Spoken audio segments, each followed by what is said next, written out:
When you think of money and payment, credit cards and debit cards might spring into your mind right away because most people use it to pay for almost everything in their lives. From groceries to shopping online, how do you know when to use each one?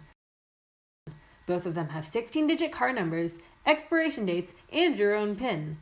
But the key difference that you need to understand is that debit cards allow you to spend money using your funds that you deposited at the bank.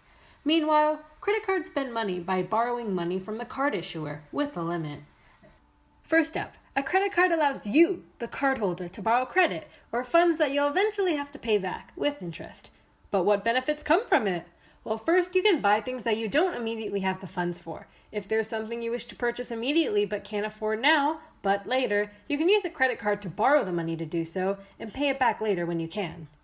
Credit usage also builds your credit history, as responsible usage of your credit card increases credit score and makes loaners more willing to let you borrow their money.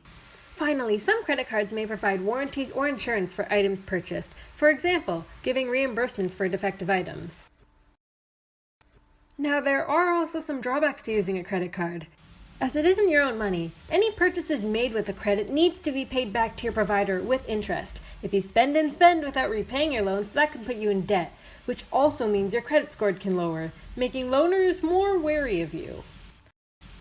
And now that you've got the basics of what a credit card does, let's look at the other option, debit. A debit card allows you to pay by deducting money directly from your deposits. So what are the benefits of them? Well, with a debit card, you can avoid debt, as they draw on money that the user already has in their account, meaning there's no accumulation of debt or interest that needs to be paid off. Second of all, debit cards are less costly than their credit counterparts, as they don't charge annual fees the way credit cards do. Now, these certainly are great benefits, but we also have to look at the downsides.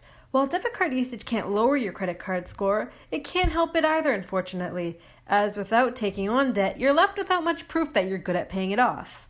Moreover, even without annual fees, they still charge others, such as that for monthly maintenance. And finally, unless you have a rewards account, debit card usage doesn't offer points or cash back per usage the way credit cards do, which could be accumulated to get free rewards. And these are kind of bummers. Now, to wrap it all up, this video was jam-packed with information. After looking at both sides of credit and debit, we hope you gained more insight on their different functions, advantages, and drawbacks. Be sure to properly identify and balance the use of each one in order for you to maximize the advantages you can gain while limiting any disadvantages of both types of accounts. As you grow to become dependent on card purchases, balancing between credit and debit is a huge key to financial responsibility.